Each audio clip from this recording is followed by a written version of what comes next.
जी guys, chapter start करते हैं जी। आज का जो चैप्टर है that is about A business plan. Business plan क्या होता है, उसके कंटेंट क्या होते हैं, ये हमने आज डिस्कस करना है। And we should not only write a business plan, we should also know how to write a winning business plan. तो इंट्रोडक्शन में हम ये चीज़ें हैं जी जो डिस्कस करनी हैं। rather then discussing all of these, हम इसको वन बाय वन स्लाइड्स में ले आते हैं डिस्कस करने के लिए। स्टार्टिंग है, ये है जी इंट्रोडक्शन। आपका जो बिजनेस प्लान है ना, वो सबसे पहले ये बताता है कि आप क्या अचीव करना चाहते हैं और वो बिजनेस जो ड्रीम बिजनेस है उसमें क्या अचीव करना चाहते हैं, वो अचीव होगा कैसे।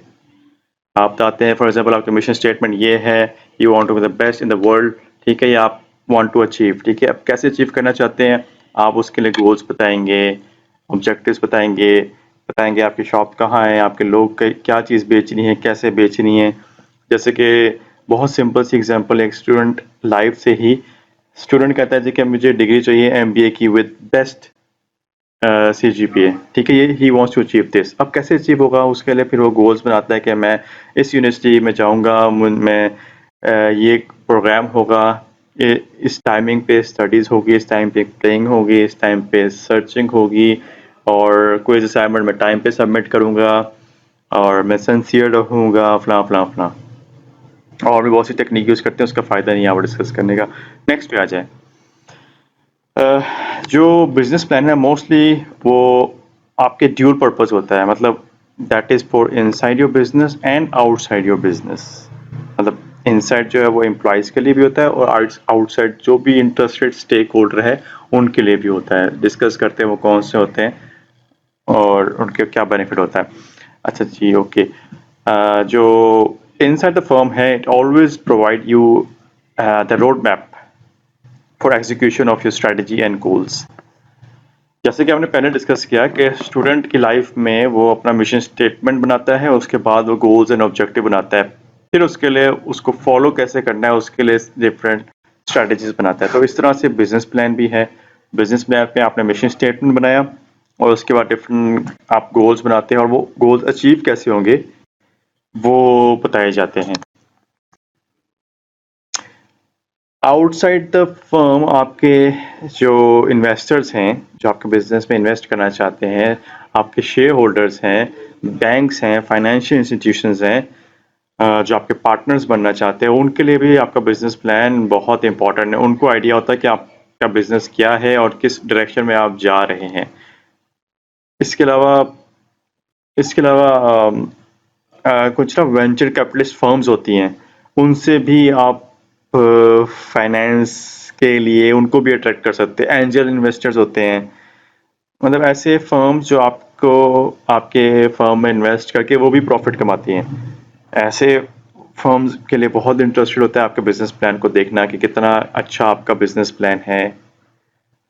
और डिफरेंट टीम मेंबर्स को अट्रैक्ट करने के लिए आप बिजनेस प्लान बनाते हैं। आप बिजनेस प्लान बनाते हैं जी कि आपकी डायरेक्शन कितनी क्लियर है, बहुत inside and outside the firm. अच्छा, ये डिस्कस हम कर चुके हैं। There are two primary reason for writing a business plan, one is internal and second one is external. ये दोबारा से अभी आएगा। अगेन ये वही है, जो आपका वेल रिटन बिजनेस प्लान है वो ना सिर्फ आपको एक डायरेक्शन प्रोवाइड करता है, बल्कि आपके एम्प्लॉयज़ को भी, आपके एम्प्लॉयज़ को भी पता है कि किस डायरेक्शन में उन्होंने मूव फॉरवर्ड करना है और किस टाइम फ्रेम में, कौन से लोग, क्या टीम होगी, किसने किसको रिपोर्ट करना है, कौन किसका सुपरवाइजर होगा, किसकी टीम में कौन होगा, उसका काम क्या है। ये सब इंटरनल एम्प्लॉयज़ को बिजनेस प्लान से आइडिया होता है। एक्सटर्नल एम्प्लॉयज़ हम पहले ही डिस्कस कर चुके हैं जी कि जो इन्वेस्टर्स होते हैं, बैंक होते हैं, वेंचर कैपिटलिस्ट जो फर्म में इन्वेस्ट करना चाहते हैं या आपके शेयर परचेज करना चाहते हैं, उनके लिए बहुत इंपॉर्टेंट होता है, उनको इन्फॉर्मेशन मिलती है। यहाँ बताया गया जी कि लेट्स से अगर आपकी सर्विस अच्छी नहीं है, आपका प्रोडक्ट अच्छा नहीं है, आपकी लॉजिस्टिक अच्छी नहीं है, मतलब सामान टाइम पे नहीं पहुंचता है, लेट पहुंचता है, आपने ऑर्डर लेट प्लेस किया, आपका सॉफ्टवेयर अच्छा नहीं है, और बहुत से डिफरेंट रीजन है बिजनेस नहीं चलता। उसका रीजन है जी आपका बिजनेस प्लान ठीक नहीं है, आपने गोल सेट नहीं किए हैं। आपकी या तो मिशन स्टेटमेंट ठीक नहीं है। अच्छा, अगर आपकी ये सब चीजें ठीक हो, इसका मतलब है कि आपने फिजिबिलिटी एनालिसिस नहीं किया। आपको याद होगा इससे पहले हमने फिजिबिलिटी एनालिसिस डिस्कस किया था, और फिजिबिलिटी एनालिसिस कहा था हमने कि बिजनेस प्लान से पहले बनता है, वेदर योर प्रोडक्ट और सर्विस इज वाइबल और नॉट। वाइबल है तो फिर हमने ये बताना है कि हम बिजनेस प्लान में उसको अचीव कैसे करेंगे। So business plan is very important. Try to keep your business plan concise, क्योंकि हर एक के पास टाइम नहीं होता उसको रीड करने के लिए। मोस्टली जो बिजनेस प्लान है 25 to 35 पेजेस होता है। इससे ज़्यादा भी बस सकता है, लेकिन वो डिस्कस करते हैं अभी आगे शायद। तो हाँ, ये बिजनेस प्लान के डिफरेंट टाइप है। एक होता है जी समरी बिजनेस प्लान, एक होता है full business plan, and last one is operational business plan. Summary business plan आपके बहुत कंसाइज फॉर्म है, उसमें आप एक ओवरव्यू बताते हैं जी कि आप क्या अचीव करना चाहते हो, अचीव कैसे होगा। डिटेल में इतना नहीं जाते। अगर कोई आपका फर्म है, जो फाइनेंशियल इंस्टीट्यूशन है, वो फर्दर जानना चाहें कि किस तरह से आप स्ट्रैटेजीज को इम्प्लीमेंट करेंगे और किस टाइम फ्रेम में और क्या मुश्किलात आएगी उसमें, तो फिर आप फुल बिजनेस प्लान प्रेजेंट करते हैं अपने फाइनेंशियल इन्वेस्टर्स को। उसके बाद ऑपरेशनल प्लान है जी। ऑपरेशनल प्लान मोस्टली आपके इंटरनल फर्म्स के लिए होता है, उसमें डिज़ाइनिंग्स भी होती हैं। देखोगे ना आपने कि डिफरेंट मशीन्स की डिज़ाइनिंग होती हैं, वो आपके इंटरनल एम्प्लॉइज़ के लिए होता है कि मशीन बनी कैसे, तो उसमें क्या टेक्निकल प्रॉब्लम्स हैं। इसके अलावा और बहुत बेशुमार चीज़ें होती हैं, किसको रिपोर्ट करना है, किस टाइम पे रिपोर्ट करना है, SOPs क्या हैं, रूल्स एंड रेगुलेशन क्या है, टाइमिंग क्या है, आपके प्रमोशन की स्ट्रेटजी क्या है। मतलब डिटेल में आपके डॉक्यूमेंट्स बनते हैं आपके मोस्टली इंटरनल एम्प्लॉइज़ के लिए। ऑपरेशंस मतलब चीज़ें कैसे बैक एंड पे कैसे बन रही हैं। फ्रंट एंड पे तो हमें नज़र आ रहा है ना, फॉर एग्जांपल कोई पेप्सी है, ठीक है, पेप्सी की हमें फ्रंट एंड पे नज़र आ रहा है जी, प्रमोशन इस तरह से करते हैं, प्रोडक्ट ये है, लेकिन बैक एंड पे वो बनी कैसे और एम्प्लॉय किस तरह से काम करते हैं, उनके रूल्स एंड रेगुलेशन क्या है, वो सब बैक एंड पे, वो सब ऑपरेशन प्लान में आते हैं। आपके जो बिजनेस प्लान है वो ड्यूरिंग राइटअप चेंज हो सकता है या अपडेट हो सकता है, फॉल्ट आ सकते हैं, प्रॉब्लम आ सकती हैं, उसको हम रेक्टिफाई कर सकते हैं, there is no issue. For example students भी बिजनेस प्लान प्रेजेंट करते हैं, वो कहते हैं कि मैं प्रोडक्ट XYZ बनाना चाहता हूँ, उसकी प्रमोशन ऐसी होगी, तो हम बता देते हैं कि प्रमोशन में चेंजेस कर लें, क्योंकि इस टाइप के कस्टमर के लिए ये प्रमोशन नहीं है, या फलां चीज़ें अपडेट कर लें। तो बिजनेस प्लान में चेंजेस आती हैं। ये है जी आपकी आउटलाइन ऑफ बिजनेस प्लान, आपकी एग्जेक्टिव समरी, आपका इंडस्ट्री एनालिसिस, कंपनी की description, market analysis, economics of your business, marketing plan, operation plan, management team and management structure, overall schedule, financial projection. Number 1 है जी आपका executive summary, one of the most important thing in your business plan. क्योंकि अगर वो कहते हैं ना, film का trailer अच्छा होगा तो फिल्म लोग देखने की तरफ एक्साइटेड होते हैं, तो समझ लीजिए आपके बिजनेस प्लान का ट्रेलर है। एग्जेक्टिव समरी एक पेज की होती है, लोग कहते हैं 2 पेज की होती है, 1 पेज की वैसे होती है मोस्टली। इसमें आप बहुत कंसाइज फॉर्म में बताते हैं कि आपने अपने बिजनेस प्लान में क्या लिखा है। इसके भी कंटेंट होते हैं एग्जेक्टिव समरी के, भी कंटेंट होते हैं, ये भी आगे मैंने वीडियोस में लगाई है, उसमें ये शो होगा। Executive summary is mostly for the executives जिनके पास टाइम नहीं है, वो आपका सिर्फ एग्जेक्टिव समरी देखते हैं, कहते हैं इंटरेस्टेड हो तो फुल बिजनेस प्लान उसको देख सकते हैं या आपके साथ मीटिंग अरेंज कर लेते हैं। और ये हमेशा लास्ट में लिखनी चाहिए, क्योंकि फुल बिजनेस प्लान पहले आप लिख लेते हैं, उसके बाद आप इसको लास्ट में टाइप करते हैं, लास्ट में लिखते हैं, डोंट फॉरगेट। एग्जेक्टिव समरी पे वीडियो है, इसमें डिटेल में बताया गया कि एग्जेक्टिव समरी किस तरह से बनती है, इसको देखें आप। How to write an executive summary by bplans.com. An executive summary is the first section in your business plan. It should be brief, no longer than a page or 2. Write your executive summary last. Once the rest of your business plan is complete, it will be a lot easier to condense it down into a short summary. Do you need an executive summary? If you're writing a business plan because you're seeking a business loan or trying to get outside investment, yes, you're definitely going to need one. Bankers and investors will want a solid, simple snapshot of your business. A good executive summary will grab your reader's attention and motivate them to read more. If you're writing a business plan as an internal tool to guide your growth or as part of your strategic plan, you might not need one, but it also might end up being a useful exercise, especially if you're trying to hone your elevator pitch. What should you include in your executive summary? First, feel free to pause this video and take notes as we go if it'll help. And remember to keep it simple. The goal of the executive summary is to intrigue people to keep reading your full business plan. Okay, here are the 6 things you should include in your executive summary. Who you are. Cover the basics. What's your business's name? Where are you located? What's your contact information? Then, tell about what your business offers. What's the problem you're solving for your customers, and what exactly does your business do? Next, describe your target market. Who are your ideal customers? Now say why you're writing your business plan. Are you trying to secure a loan or investment? If you are, how much money are you trying to raise? What will you use it for? What's your exit strategy? Size or scale of your business. We recommend adding a bar chart that includes sales and gross margin for the next 3 years. Critical details. Is there anything else that a lender or investor might want to know? Details about your team or critical partnerships? You might be wondering if you need to put your sections in exactly this order. No, you don't. Put the most important information first. There you have it, the complete overview of what an executive summary is and how to write one for your business plan. For more pro tips on writing an impressive executive summary, read our bplans.com article called How to Write an Executive Summary. If you'd prefer to use a template to help you get started, we recommend using our free downloadable Lean Plan template. Find a link in the B-Plans article I just mentioned and also in the description for this video on YouTube. Good luck!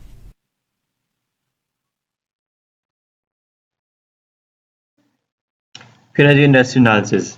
Industry analysis again it's very important. Feasibility analysis में भी industry analysis किया गया था और इसमें भी industry analysis है. इसके लिए पहले ही मैंने कहा था कि इसके लिए अलग से एक चैप्टर है जिसमें डिटेल में बताया गया है कि इंडस्ट्री एनालिसिस किस तरह से किए जाते हैं और कौन सी इंडस्ट्री जो है वो बेटर है जिसमें हमें स्टेप इन होना चाहिए. बस मैं इंडस्ट्री एनालिसिस ओवरव्यू अगेन बता देता हूँ जी कि आप जिस इंडस्ट्री में जा रहे हैं, फॉर एग्जांपल पब्लिशिंग है, आईटी है, टेक्नोलॉजी है, एग्रीकल्चर है, जिस इंडस्ट्री में आप जा रहे हैं आपने उस इंडस्ट्री को देखना कि उसमें कौन कौन से आपके कंपटीशन में कौन होगा, उसमें आपस में कंपटीशन ऑलरेडी एग्जिस्टिंग क्या है, की सक्सेस फैक्टर्स कौन से हैं, मतलब उस इंडस्ट्री में कामयाब होने के फैक्टर्स कौन से हैं. मतलब अगर मैं कहूँ कि अगर तो आपने जैसे फेसबुक का देखिए ना आप नेट पे जाके, तो फेसबुक के कामयाबी के फैक्टर्स क्या हैं, वो कहते हैं हम लोग के एम्प्लॉइज जो है ना वो हम लोग की सक्सेस फैक्टर्स हैं. Employees and customers. एम्प्लॉइज कैसे कि वो बहुत इनोवेटिव है, कस्टमर क्यों, और कस्टमर बहुत ज़्यादा है हम लोग के, तो ये कामयाबी का एक फैक्टर. अभी आपने अगर सोशल प्लेटफॉर्म बनाना हो ना तो आपको ये दोनों चीज़ें चाहिए, एम्प्लॉइज बहुत ज़बरदस्त हों और आपका कस्टमर बहुत ज़्यादा हो, तभी आप ये सोशल नेटवर्किंग साइट में मुकाबला कर सकते हैं. अब वो जो 5 फोर्सेस मॉडल है यहाँ मेंशन किया गया, 5 फोर्सेस मॉडल ये एक बेहतरीन टूल है जिससे हम आइडेंटिफाई कर सकते हैं कि उस इंडस्ट्री की पोजीशन क्या है इस वक्त मार्केट में. ये 5 फोर्सेस मॉडल है. ये अगेन इसको हम यहाँ पे डिस्कस नहीं करते, ये डिटेल में इसका एक चैप्टर है, आई थिंक नेक्स्ट वन इसी का चैप्टर है 6 और 5 और 6, तो उसमें डिस्कस किया जाएगा, डिटेल में है जी. लेकिन एक बात याद रखिए अगेन दोबारा से, अगर तो आप इनोवेटिव है ना, क्रिएटिव है, इनोवेशन है आपका बिजनेस, फिर भी आप इंडस्ट्री एनालिसिस में जितनी मुश्किलात हो आप कामयाब होंगे. This is the concept of entrepreneurship. फिर जी आपकी कंपनी की डिस्क्रिप्शन, आपने बताना आपकी कंपनी का नाम क्या है, आप क्या काम करते हैं, आपकी प्रोडक्ट क्या है, आपकी मिशन स्टेटमेंट क्या है, आपकी प्रोडक्ट एंड सर्विस क्या है, आप का बिजनेस का लीगल स्ट्रक्चर क्या है, मतलब ओनरशिप क्या है आपके, क्या आपकी पार्टनरशिप है, आपका सिंगल बिजनेस है, जॉइंट वेंचर है, क्या है, आपने ये बताना होता है। ये देखिए यहाँ पे ये मेंशन किया है मिशन स्टेटमेंट। मिशन स्टेटमेंट एक जनरल सी मिशन स्टेटमेंट नहीं होना चाहिए, मार्केट ओरिएंटेड मिशन स्टेटमेंट नहीं होना चाहिए, कस्टमर ओरिएंटेड होना चाहिए। मतलब मिशन स्टेटमेंट को जब कस्टमर देखे तो उसको फील हो, हाँ this is something for me. एक एग्जांपल आपको दिखाता हूँ, ये देखिए फेसबुक की मिशन स्टेटमेंट है कि ब्रिंग द वर्ल्ड क्लोजर। ठीक है, ऑफ कोर्स कैसे क्लोजर आएगा जी, through social networking, through social site. अब देखिए हम सबके फेसबुक पे इतने लोग होते हैं, हम कमेंट करते हैं, उसमें लाइक्स आते हैं, हमें अच्छा लगता है। बेशक हम असल में जैसे मर्जी हो, हम फेसबुक पे अपनी अच्छी पिक्चर लगा देते हैं बहुत मुश्किल से सॉफ्टवेयर यूज करते हुए, लोगों को पसंद आते हैं, लोग उसको लाइक करते हैं, तो हमें भी तसल्ली होती है, हाँ गुड। असल में बहुत हम लोग के सोशल सर्कल बहुत कम होता है, तो सोशल मीडिया पे हर कोई मिल रहा होता है एक दूसरे से, बेशक एक्चुअली मिले ना मिले। तो ये मिशन स्टेटमेंट बिल्कुल ठीक है इनका, bring the world closer together through. अब कैसे टुगेदर होगा, उसके लिए गोल्स ऑब्जेक्टिव बनेंगे, of course through social networking site, और उसके लिए में उसमें फिर आप इनोवेशन बनाएंगे, उसको इनोवेटिव बनाएंगे ताकि कस्टमर का उसमें इंटरेस्ट भी रहे। कोका कोला कंपनी के देखें, to refresh the world, inspire moments of optimism and happiness. क्या जबरदस्त है, एक बोतल ही तो है भाई लेकिन कितनी जबरदस्त उन्होंने बात की है इसमें। जब भी आप ऐड देखें ना, ऐड में यही चीज दिखाई होती है, happiness, moment sharing, optimism, happiness, friendship, family gathering, उन्होंने ऐड में भी दिखाई होती है। तो जरूरी है जी जो आपकी मिशन स्टेटमेंट हो, आपकी प्रमोशन भी वैसी बननी चाहिए, आपकी ऐड भी वैसी बननी चाहिए। फिर है जी आपका मार्केट का एनालिसिस। अब देखिए आपने जो अपनी मिशन स्टेटमेंट बनाई है ना, उसमें ये रिफ्लेक्ट करता है कि ये किन लोगों के लिए है, उससे फिर आपका मार्केट का एनालिसिस होता है कि आपने जो चीज़ प्रोडक्ट बनाई है, उसकी मिशन स्टेटमेंट है, उसकी फिर आप मार्केट की सेगमेंटेशन एंड टारगेटिंग करते हैं कि किसके लिए है। फॉर एग्जांपल इसने ये जो फेसबुक है, इसका सोचें कि अगर इसकी जियोग्राफिक सेगमेंटेशन करनी हो, मतलब इलाकाई वाइज सेगमेंटेशन करनी हो, तो ये वर्ल्ड वाइड है। दुनिया में जो भी जहां भी रहता है ना, उसके पास इंटरनेट की एक्सेस है, वो सोशल नेटवर्किंग करना चाहता है, लोगों से मिलना चाहता है, तो फेसबुक पे जा सकता है। उसके अलावा और बहुत से आपका डेमोग्राफिक है, एज, जेंडर, इसमें इनकम आती है, फिर आपके साइकोग्राफिक है, आपकी पर्सनैलिटी क्या है, आपका लाइफस्टाइल क्या है। अगर आप स्पोर्ट्स लवर हैं तो फिर आपके जो प्रोडक्ट हैं वो डिफरेंट होंगे। अगर आप आपकी पर्सनैलिटी ऐसी है कि आपकी पर्सनैलिटी में वैल्यूज बहुत मैटर करती है, सच्चाई बहुत मैटर करती है, तो आपके लिए वो अपनी प्रोडक्ट डिफरेंट है। आपने देखा होगा तेज दम एक टी है, उसमें वो ऐड में हमेशा ये दिखाते हैं सच्चाई, ट्रुथ। तो वो साइकोग्राफिक्स को कस्टमर को टारगेट कर रहे होते हैं कि ये उनके लिए जो सच बोलते हैं, they stand out for the truth.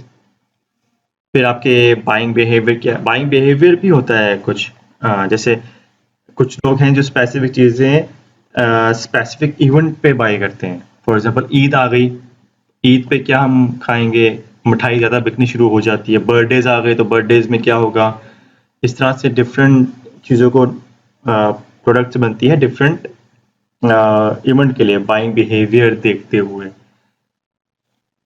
फिर उसके बाद आप उस मार्केट एनालिसिस में करते हैं कि और कौन कौन से कंपटीशन में लोग हैं। वैसे ये जो कंपटीशन एनालिसिस है ना, ये यहाँ मार्केट एनालिसिस में नहीं होता, ये आपके इंडस्ट्री एनालिसिस में होता है। यहाँ आई डोंट नो क्यों है। ओके जी, नेक्स्ट आ जाइए आपके इकोनॉमिक्स ऑफ योर बिजनेस। इसमें आप फाइनेंशियल एस्पेक्ट को देखते हैं। फाइनेंशियल एस्पेक्ट को ये नहीं देखते कि इस बिजनेस में आपका कितना पैसा लगेगा, इसमें आप ये देखते हैं कि मैं जिस बिजनेस में जा रहा हूँ उसका प्रॉफिट मार्जिन कितना है। जैसे सेकेंड हैंड अगर बिजनेस में आप जा रहे हैं तो उसमें प्रॉफिट मार्जिन बहुत ज़्यादा होता है, 100% भी निकलाता है, 200% भी निकलाता है। लेकिन जो अगर आप किसी न्यू बिजनेस में जा रहे हैं तो मोस्टली उसमें 25 to 35% प्रॉफिट मार्जिन होता है। फिर उसमें फिक्स कॉस्ट और वेरिएबल कॉस्ट क्या है। फिक्स कॉस्ट वो है जो इनकम होनी ही होनी होती है। वेरिएबल कॉस्ट वो है जो आपके प्रोडक्ट की सेल के साथ वेरी करती है। फॉर एग्जांपल आपके जो बिजली के बिल भी आप देख लें, बिजली के बिल में कुछ आपके जो है ना फिक्स कॉस्ट हैं, जैसे पीटीवी का जो बिल है वो फिक्स है, लेकिन वेरिएबल कॉस्ट क्या है, आप जो यूनिट यूज़ करते हैं वो वेरी करते हैं। इसी तरह से जैसे यूनिवर्सिटी है, यूनिवर्सिटी में जो इलेक्ट्रिसिटी यूज़ होती है वो आपने पे करनी ही करनी होती है।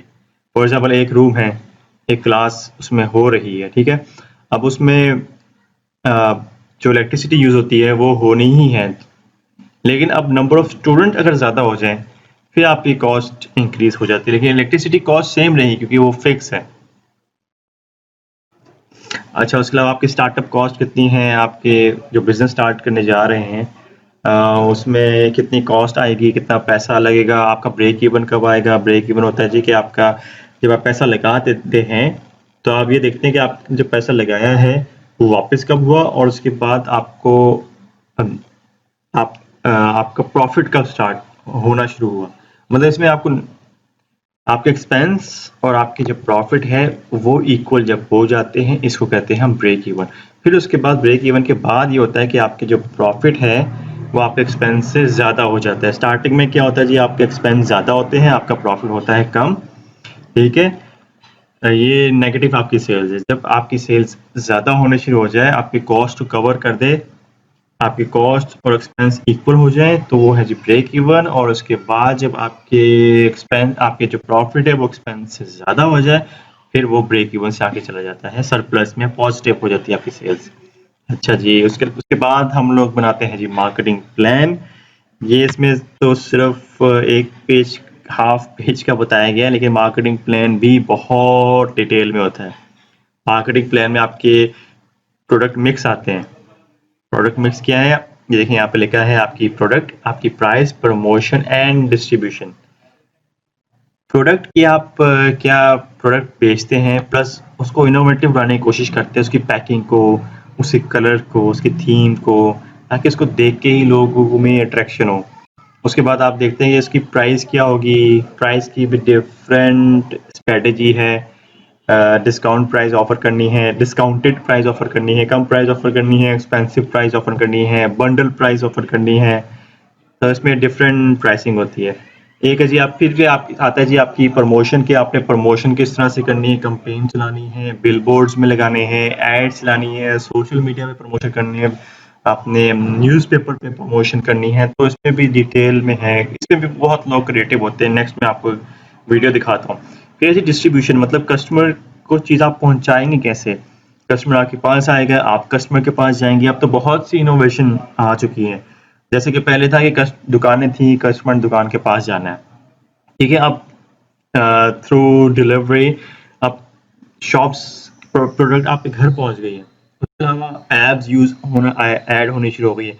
अब तो ड्रोन भी यूज होते हैं, ड्रोन भी यूज होते हैं कि चीज़ को आपके घर तक पहुंचाने में।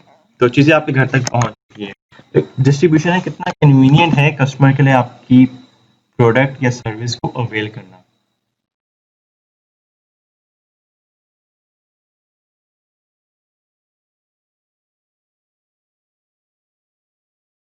Marketing County Coffee Shop is opening and wants to create the perfect marketing mix to take the town by storm through the use of the 4 Ps. A marketing mix is a planned mix of the 4 Ps within a marketing plan. The 4 Ps consist of product, place, promotion, and price. A successful marketing mix must have all 4 elements created to reach the target market effectively. Marketing County Coffee Shop must create a product offering that will satisfy their target market. A product consists of anything that is of value to a consumer and can be offered through a voluntary marketing exchange. A product consists of the physical product, packaging, brand name, etc. It can also be an intangible item called a service. Services are intangible and they cannot be transported or stored. They are almost instantly perishable. Examples include lawn maintenance services, haircuts, airplane travel, etc. A product's customer value, actual product, and associated services are all contained in the product definition. For example, Marketing County Coffee Shop offers coffee drinks, which deliver the value of quenching a consumer's thirst as their main product. The shop also offers associated services such as free Wi-Fi, newspapers, CDs, and coffee mugs. The next key component of the marketing mix is place, or physical distribution. Place is the location of where the product or service is available for purchase. It can consist of a physical location, brick and mortar, or a virtual location, such as a website. Marketing managers must decide on the correct location from which to offer their product or service. The product needs to be available when the consumer wants it. Marketing County Print Bookstore offers its customers hardback and softback books at the downtown store. It also offers a website that allows customers to download and purchase books electronically. The coffee shop has chosen a great location near a section of independent stores that receive a lot of customer traffic. Marketing County Coffee Shop has to decide how they will communicate with their customers. How will they inform the target market about their coffee? Promotion allows marketing managers to communicate their product value through media, such as television, radio, billboards, social media, etc. Specific types of promotion include advertising, public relations, sales promotion, and personal selling. The Marketing County Coffee Shop uses a mix of different promotional methods to reach their customers. They have a television ad that airs on the local cable channel and a radio ad featuring their new coffee cold drinks. The store also has a Facebook page that it uses to gain customer feedback and keep the target market updated on new flavors and products. Price is the overall sacrifice a consumer is willing to make to acquire a specific product or service. Price includes not just the financial amount, but also the time and effort a consumer must sacrifice for the product or service.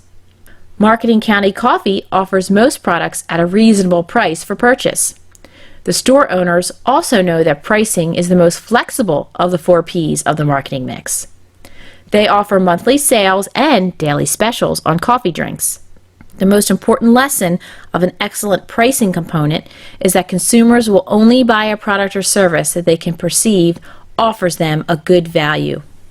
The core of a marketing plan is the marketing mix. The marketing mix consists of product, place, promotion, and price. The correct mix must be created in order to communicate effectively with the target market and produce a sale. There are many ways that the mix elements can be adjusted based on consumer perception, type of product or service, location of store, and the way the company wants to communicate with the target market.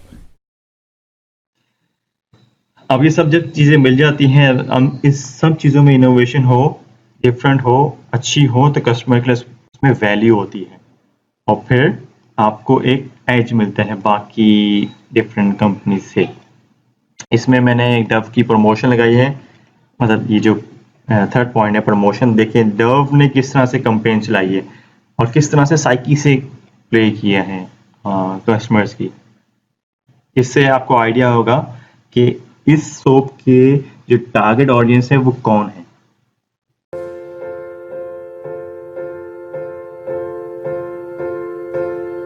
It was my choice, and now I will question myself for the next few weeks, maybe months.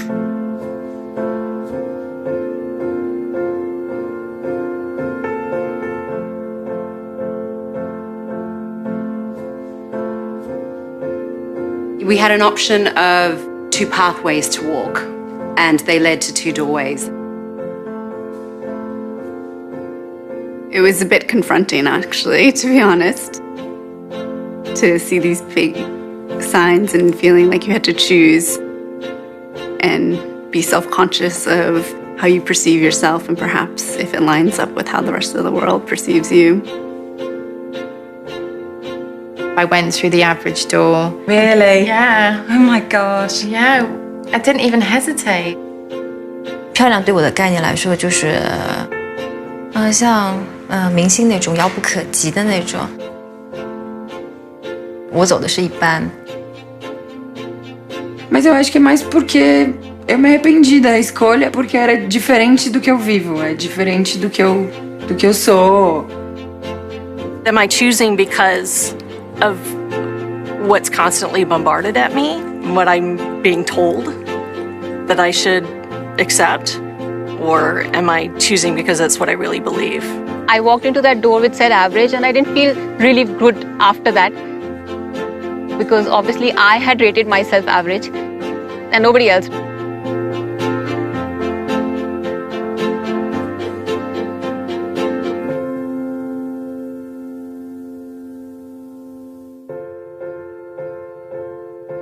Todos os dias eu passo pela porta comum e ontem foi um dia único e eu optei por passar pelo bonita.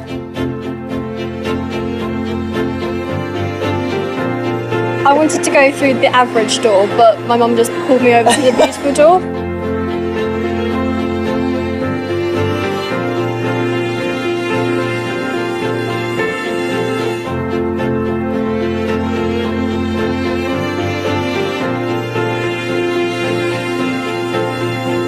It was quite a triumphant feeling. It was like telling the world, I think I'm beautiful. I just wish more young women realized it. 要是再给我一次机会走那扇门的话，我觉得我应该会选很美的扇门。I think I would walk through the beautiful door. Acho que a porta bonita tá completamente aberta para mim. Maybe I could walk in that door. You can. Next time I look into the mirror, I will see somebody really beautiful looking back at me. Beautiful is a great word. So why not see what's on the other side of that?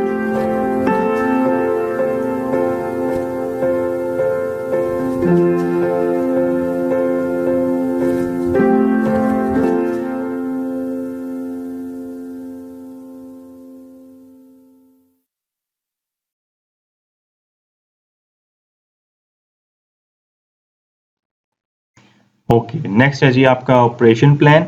Operation plan में आपके दो चीज़ें होती हैं, एक होता है जी front stage, एक होता है बैक स्टेज। आप देखिए यहाँ पे जो लोग परफॉर्म कर रहे हैं, ठीक है, लेट्स से कोई थिएटर है, परफॉर्मेंस चल रही है, ये है जी फ्रंट स्टेज। इसमें लाइटिंग है, इसमें कर्टन्स हैं, स्टेज है, एंड ही इज़ परफॉर्मिंग। लेकिन बैक एंड पे नहीं, कितने लोग एक वक्त पे काम कर रहे हैं, लाइटिंग को देख रहा है, कोई स्टेज को देख रहा है, कोई वीडियो देख रहा हो, कैमरामैन है, और कितने टाइम पे कौन सा सीन आएगा, फला, ये बैक एंड पे ऑपरेशन चल रहे होते हैं।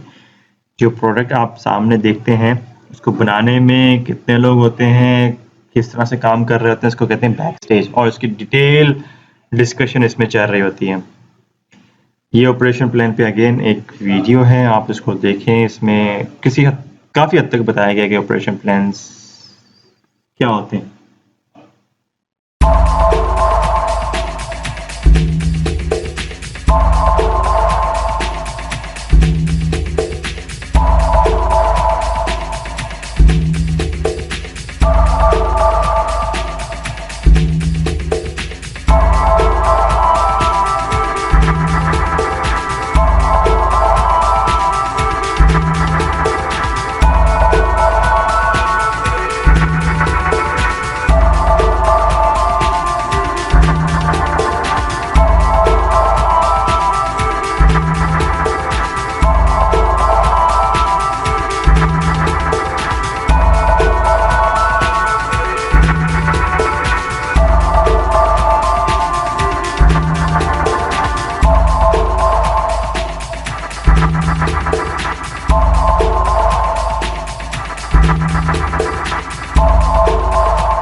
फिर उसके बाद है जी आपका management team and company structure, जिसमें आप बताते हैं कि आपकी मैनेजमेंट टीम में कौन है, आपके बोर्ड ऑफ डायरेक्टर्स कौन है, board of advisers, company structure. ये board of advisers, board of directors, management team कौन लोग होते हैं, कैसे हायरिंग होती है, इसके लिए भी एक डिटेल में चैप्टर है।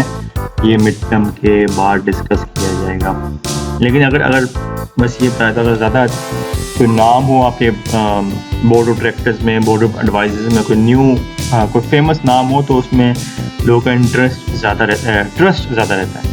फिर आपके पास है जी ओवरऑल स्केजुलिंग, आप एक मेंशन करते हैं अपने बिजनेस प्लान में कि आपका बिजनेस कब स्टार्ट होगा, आपका सैंपल प्रोडक्ट का कब तक तैयार हो जाएगा, फाइनेंस आपको कब तक आपको मिल जाएगा, आपकी प्रोडक्शन कब स्टार्ट हो जाएगी, आपके सेल्स कब स्टार्ट हो जाएगी, आपका ब्रेक इवन कब आएगा। ये स्केड्यूल ओवरऑल मेंशन करते हैं अपने बिजनेस प्लान में, मतलब माइलस्टोन ये है कब एक्सपेक्टेड है अचीव होने के लिए। उसके बाद फाइनेंशियल आपका एस्पेक्ट है। फाइनेंशियल एस्पेक्ट में क्योंकि अभी आपका बिजनेस नहीं चला, स्टार्ट नहीं हुआ, तो आप एक एक्सपेक्टेड स्टेटमेंट्स बनाते हैं। देखें, प्रोफोर्मा इनकम स्टेटमेंट, प्रोफोर्मा का मतलब है एक सैम्पल स्टेटमेंट बनाते हैं। एक्सपेक्ट कर रहे हैं कि आपकी इतनी सेल्स होगी और इतने एक्सपेंसेस होंगे और इतना नेट प्रॉफिट मिलेगा, इसको हम कहते हैं इनकम स्टेटमेंट। फिर आप एक परफॉर्मा बैलेंस शीट बनाते हैं कि आपके इतने एसेट्स होंगे, इतनी लाइबिलिटी होगी, आपका मतलब इतना इतने एसेट्स होंगे, मतलब बिल्डिंग होगी, फर्नीचर होगा, स्टॉक्स होंगे और इतने एक्सपेंस लाइबिलिटी होंगी जो पे करने वाली होती है, उसको लाइबिलिटी कहते हैं। परफॉर्मा कैश फ्लो होता है जी कि आपके कंपनी में कितना पैसा आया और कितना पैसा गया कैश की सूरत में, उसे कहते हैं cash flow.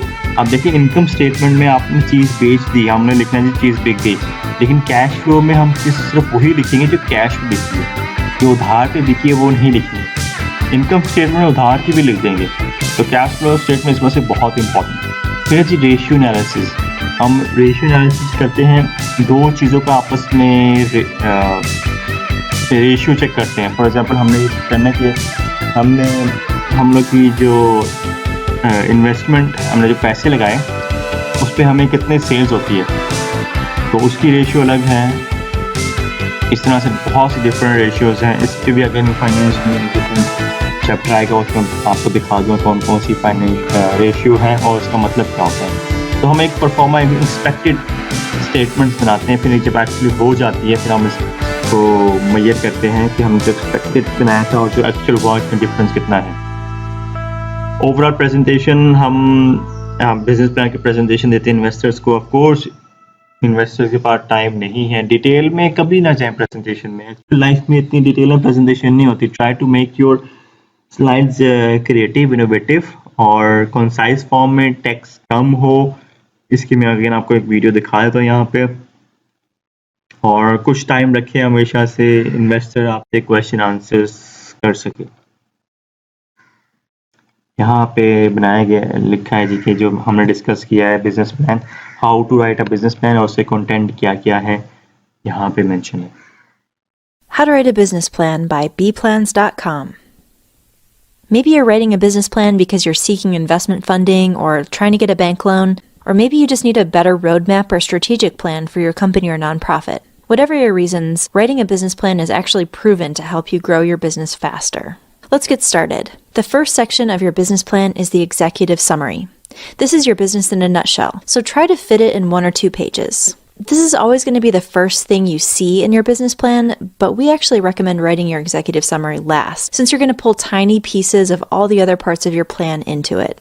Next is the problem and solution section of your business plan. Your company needs to solve a real problem that actual customers in your target market have, and they have to be willing to pay for it.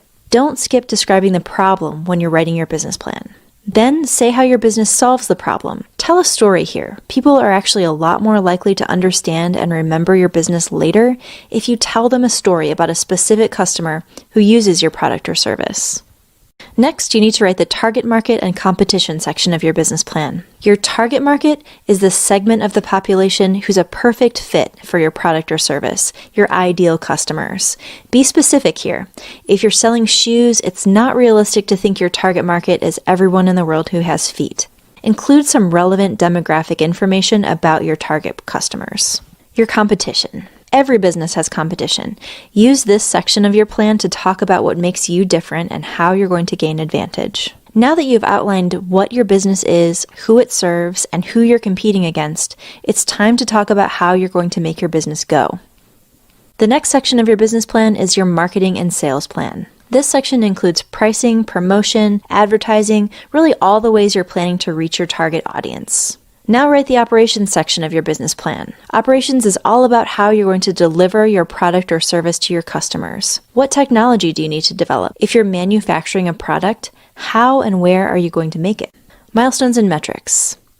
In this section, you should talk about your major upcoming goals, as well as the metrics you're going to use to gauge your success. You might also want to include any initial traction that proves your business is on the right track. Assumptions and risks. Banks and lenders want to know that you've thought through your plans for growth. They want to know that you have a plan to reduce the risks that could threaten your business's ability to survive and their ability to get their money back. Team and company overview. This section is really about letting lenders and investors know that you have the right people in place to get the job done, or that you have the plan to staff up. Last but not least, your financial plan. Your business plan should include a realistic sales forecast, a profit and loss statement, a cash flow statement, and a balance sheet. If you're asking for investment, make sure that you talk a little bit about how you're going to use the funds you're asking for in this section, as well as your exit strategy. So that's everything you need to include in your business plan.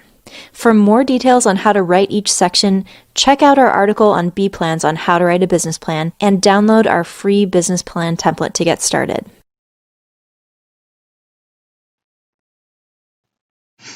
आप जो power point slides बनाएंगे अपने business plan के लिए, उसके ये contents हैं. Slide title आएगा, मतलब उसमें बताएंगे आपके बिजनेस का नाम, फिर आप बताएं प्रॉब्लम क्या रही है. सबसे पहले प्रॉब्लम को आइडेंटिफाई करना चाहिए. जब प्रॉब्लम्स बताएंगे ना तो लोगों के जहन में आएगा हाँ ये प्रॉब्लम, हाँ ये भी इशू है, हाँ बिल्कुल ये इशू होता है. पिक्चर्स दिखाएं, अपने फिगर्स दिखाएं, अपने नंबर्स दिखाएं कि ये प्रॉब्लम रही है. फिर उसके बाद एकदम से सोल्यूशन लें इसका कि ये हल है जी इसका, ये प्रॉब्लम है. फिर बताएं किस टारगेट और कौन से लोगों के लिए है, टारगेट ऑडियंस क्या है, आप क्या टेक्नोलॉजी यूज़ करेंगे अगर है तो, कंपटीशन में कौन कौन से लोग हैं, सेल्स मार्केटिंग किस तरह से होगी, प्रमोशन किस तरह से होगी, आपकी टीम में कौन कौन से लोग हैं, आप फाइनेंशियल परफॉर्मा बनाएंगे. फिर आप बताएंगे आपका लीगल स्टेटस क्या होगा, मतलब पार्टनरशिप होगी या सोल बिजनेस होगा, पैसा कहाँ से आएगा, पैसा कितना चाहिए, ये सब आप डिस्कस करते हैं इसमें. That is it. This is the end of the chapter. See you again. Take care. अल्लाह हाफिज.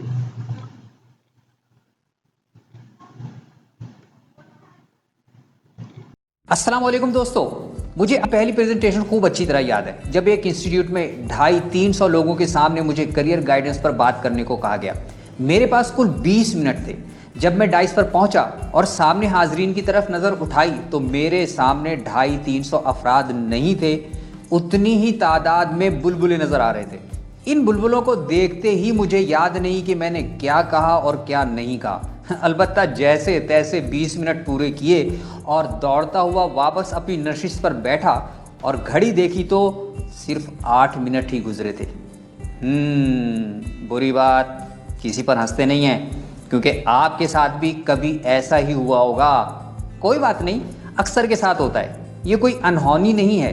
तहकीकात बताती हैं कि लोग मौत से इतना नहीं डरते जितना पब्लिक स्पीकिंग से डरते हैं. आप ट्रेनर बनना चाहते हैं, ट्रेन द ट्रेनर प्रोग्राम भी कासिम अली शाह फाउंडेशन से करना चाह रहे हैं, लेकिन क्या ही अच्छा हो कि कुछ तैयारी इससे पहले हो जाए.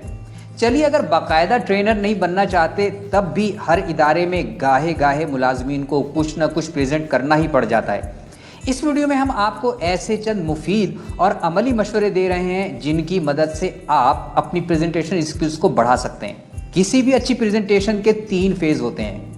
Number 1 planning, number 2 performance, number 3 reflection.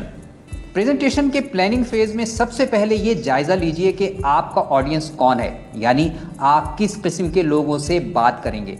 ये तलबा हैं, किस जमात के, यूनिवर्सिटी स्टूडेंट्स हैं, प्रोफेशनल्स हैं, इनका प्रोफेशन क्या है, या आम लोग हैं, वो आपसे क्या चाहते हैं, वो पहले से क्या और कितना जानते हैं। इसके बाद प्रेजेंटेशन की आउटलाइन तय कीजिए, यानी आप हाजरीन को क्या देना चाहते हैं। इसमें कहानी शामिल कीजिए, क्योंकि आदमी कितना ही बड़ा हो जाए कहानी सुनना चाहता है। इस प्रेजेंटेशन का फ्लो चार्ट बनाइए ताकि आपको पता चल सके कि आप अपनी प्रेजेंटेशन को कैसे मरहला दर मरहला आगे बढ़ाना चाहते हैं।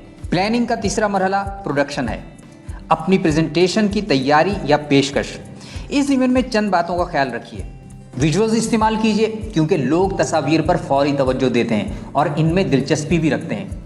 पावर पॉइंट स्लाइड का इस्तेमाल करें तो इसमें कम से कम टेक्स्ट हो, क्योंकि टेक्स्ट श्रोता को बेजार करता है। माहिर प्रेजेंटर्स तस्वीर दिखाते हैं और बाकी बात ज़बानी करते हैं। इसके बाद प्रेजेंटेशन की रिहर्सल कीजिए, आप क्या, कितनी देर, कैसे अपनी चीज़ें पेश करेंगे। आप फिल्में तो देखते ही होंगे, ये जो माहिर और कामयाब अदाकार होते हैं ना, अपने किरदार की बहुत ज़्यादा मशक करते हैं, बार बार।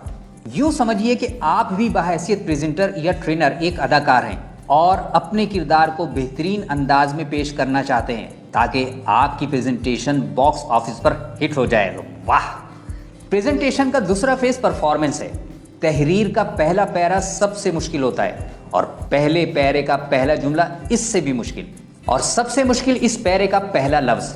ऐसे ही प्रेजेंटेशन में सबसे मुश्किल मरहला सबसे पहला मिनट होता है, और इस पहले मिनट का पहला जुमला जो आप अदा करते हैं, आपकी पूरी प्रेजेंटेशन का दारोमदार इसी पर होता है। अगर आप नौआमूज़ हैं और घबरा रहे हैं तो एक आसान तरीका यह है कि अपनी प्रेजेंटेशन की इब्तिदा किसी वीडियो से कर दें। इतनी देर में आप अपनी जज्बाती कैफियत को कंट्रोल कर लेंगे कि जितनी देर में लोग वीडियो देखेंगे।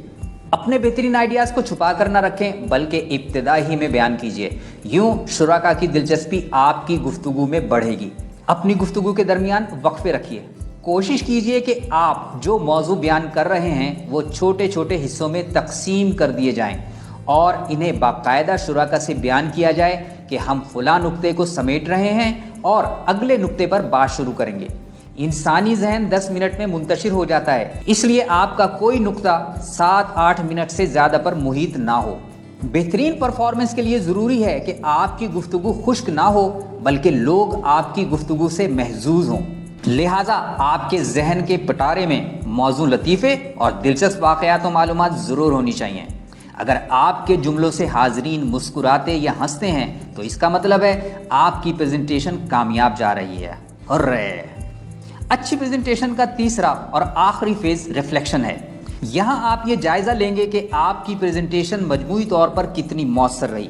इस सिलसिले में आप खुद से ये सवाल कर सकते हैं, इस प्रेजेंटेशन से जो मेरा मकसद था, मसलन सेल्स, बुकिंग वगैरह, क्या मैंने वो हासिल कर लिया है?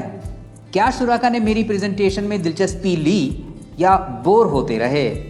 आप इनसे बराह रास्त भी पूछ सकते हैं या बोर्ड पर फीडबैक लेना भी एक अच्छा तरीका है। अगला सवाल, इस प्रेजेंटेशन से मैंने क्या सीखा? अगली मर्तबा आप ये प्रेजेंटेशन देंगे तो क्या तब्दीलियाँ इसमें लाएंगे? क्या कम करना चाहिए और क्या मज़ीद बढ़ाना होगा? जी जनाब, आप अगली ट्रेनिंग के लिए इस वीडियो से कैसे फ़ायदा उठाएंगे? चुपके से कमेंट में बता दीजिए, मैं किसी को नहीं बताऊंगा। इस बार ये कहने की ज़रूरत तो नहीं कि वीडियो को लाइक और शेयर कीजिए, जी वो तो आप कर ही रहे हैं। बहुत बहुत शुक्रिया।